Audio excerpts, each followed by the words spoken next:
Seeing that new introduction with the evolved Pokemon was pretty dope, not gonna lie.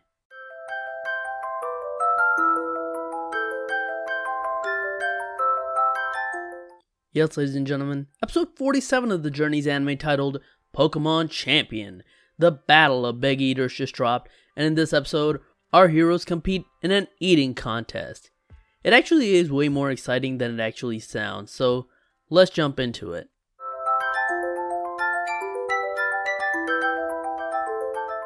The episode begins with Ash and Go at the Pokemon eating contest, ready to compete, before we get a flashback showing how they got there. Basically, they're feeding their Pokemon as they usually do, and Ash and Go discuss the fact that Skovet never seems to be full. So in order to test that theory, Professor Cerise says that maybe they should enter the Pokemon eating contest. The Pokemon eating contest in Kanto seems to have a bunch of history though, as Krissa comes up and says that it's a very serious contest when Go says that he wants to win, and that the former champion is also gonna be on this one. So our heroes have a bit to compete for. Krissa in this episode gets quite a bit of characterization here actually. One, we find out that she's passionate about food eating contests. That's what she really likes. And it's weird because she looks like the straight-laced one compared to Renji, but that doesn't seem to be the case. She also seems to know a lot about the Pokemon eating contest's history, as she's going to be the one providing the exposition for us. Finally, she tells us that she loves it because it shows off the Pokemon's different ability, and while you'd think something like a Snorlax would win, it actually ends up being a bit more complex than that. Also competing in this contest is Team Rocket, who have been fasting with their Morpeko for a while to prepare for this contest. Why? Well, the winner gets to go to Hoenn and get the free Hoenn buffet, so whoever can eat the most will get to eat the most in the future. It's a bit of a weird prize, but it's alright. So, Go is going to participate with his Skovet, and Ash decides to participate with his Dragonite. The contest legend appears, the one that Krissa was talking about, and he has a Blaziken. They seem to be slow eaters, they're pretty older looking, but they're slow eaters yet they always seem to win. That Blaziken has a rivalry with the Snorlax here as well that we'll explore a little bit later. The first round of this contest are berry eating contests, and this first round is actually done legit. There's no shenanigans here, as there will be in later rounds. Here, some Pokemon start off great, but rush and get full too quickly. Others are taking their time and spitting out the seed, which takes more time, but they're able to eat more. Go's smart strategy is actually to combine the two. Eat as fast as you can with Skovet, and use Bullet Seed to spit out all the seeds. It's interesting to see that a lot of Pokemon that you would think would be able to eat a lot, really can't. And when the round ends and the final tallies are being scored, we find out that includes Ash's Dragonite, who turns out to be a surprisingly light eater. This is the group that ends up making it to the second round. Before the second round can start, all of our heroes and winners are backstage when Team Rocket scheme up something. Not only are they participating in the event, but they're also helping run the food back and forth. So when they bring cookies, the other Pokemon go ahead and eat it. But it turns out the cookies are laced with something that makes your stomach bloat. So a lot of the Pokemon that ate a bunch of the cookies get completely full. It almost happens to Go's Skovet and even their Morpeko, but they're able to prevent that from happening. Also backstage, Go forms a little rivalry with the scientist who's a veteran and who's going after Go for being a newbie. Just as the second round has started, a lot of those Pokemon who ate the cookies are completely full and cannot compete. So now, it's gone to just 6 Pokemon left. And this is where another Team Rocket scheme comes about. This time, they have to draw balls and compete against each other on 2v2s. So what Team Rocket does is have Meowth inside of the little box and purposely set up matches and gives the ball to people so that their Morpeko has less competition. Case in point, they pit the champion and the heavily favored challenger against each other immediately. So it looks like either the champion or one of the heavily favored challengers is not going to make it to the final round. That makes it easy for Go and Morpeko to advance to the third round, as they won't have as stiff of a competition. The champion, the Blaziken, and the Snorlax, the heavily favored challenger, have a rivalry going way back, as Krista tells us. That Snorlax has lost to that Blaziken before, so he went around the country to participate in a bunch of other eating contests and has become a champion in a bunch of them, but now that Blaziken's returned, it wants to get its revenge.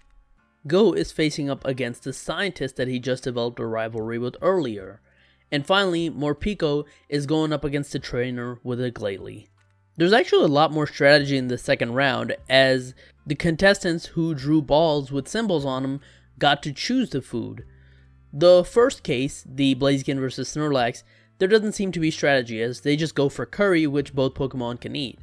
But between Go and the scientist and Team Rocket and the Glalie trainer, there is strategy.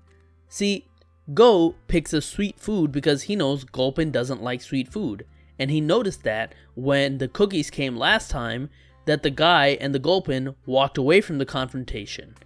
James, on the other hand, picked super hot food, and the reason for that is because the Glalie won't eat the hot food. When it tries to use Ice Beam to cool down the food, it not only freezes the food itself, but also the plate around it, so it can't get in and eat anymore. At one point, Skovet is about to get tired of eating the same sweet food over and over, when all of a sudden he pulls out his secret trump card, Spicy Tomato Berry. And apparently you're allowed to bring outside spices, which helps Skovet clear its palate before jumping on to eat some more sweet things. As the second round ends, we get the winners. Blaziken defeats the Snorlax, Go wins, and Morpeko wins. The finals is a one-on-one-on-one versus the Blaziken versus the Skovet and versus the Morpeko, and the final food they need to eat are desserts that look like Torchic. And this is pretty funny because the champion Blaziken, who probably would have won, can't bear to eat Torchics, so it picks up the food and leaves, completely disappearing from the contest. Kakuna has a hilarious reaction here. She's like, oh my god, he's so handsome, even in his defeat. So finally, it comes down to Skovet versus Morpeko. It looks like Morpeko is gonna win when all of a sudden, it is turned back to its normal form. It is not hungry anymore. So when Team Rocket tries to get it to eat some more food, it uses its Aura Wheel, and Team Rocket go blasting off. Skovet is the only one left in the contest, but it still needs to out-eat Morpeko. It's going and going, but around the end, it is starting to get really sick, when all of a sudden, it perseveres. Why? As Krista says, it is because there's still food to be eaten. As Skovet goes ahead and eats the bits that's gonna take it over the top, a brilliant blue light emanates. Skovet is evolving. When it evolves into a Greedent, I guess it resets its appetite as it's able to eat a bunch more and completely pass Morpeko, making Go the champion food eater. That's also going to set up the next episode since they're going to head to Hoenn to go get their prize buffet. The episode ends with Team Rocket, who have been blasted off, who have been starving for a long time, finally trying to eat some of the cookies that they got from the contest, the Torchic ones, only for Morpeko to get hungry again and attack them. So yeah, surprisingly, this was a pretty good episode. It looked like a pretty boring filler type episode, but they really put some thought into strategy and the real biology of Pokemon to see how Pokemon would eat food, what they like, what they don't like, and it came into play here in this contest. I thought it was brilliant. Krista also got a bunch of development here, like I said. She was not only the exposition person here, but really shown in her ability to talk about Pokemon in a manner that made all of them look grand.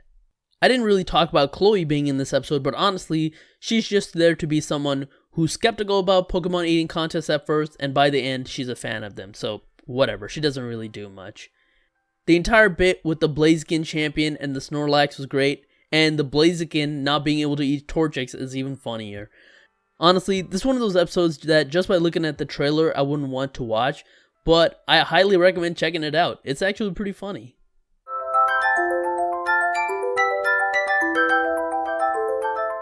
Like I said, the next episode is a continuation from this episode as our heroes head to Hoenn, but it looks like it's going to focus on Cinderace and Lucario, who seem to be stuck by some glue thing in their hand, and I'm assuming it's their hijinks, along with Team Rocket hijinks, who are looking to switch out Ash's Pikachu with another fake Pikachu and see how it goes.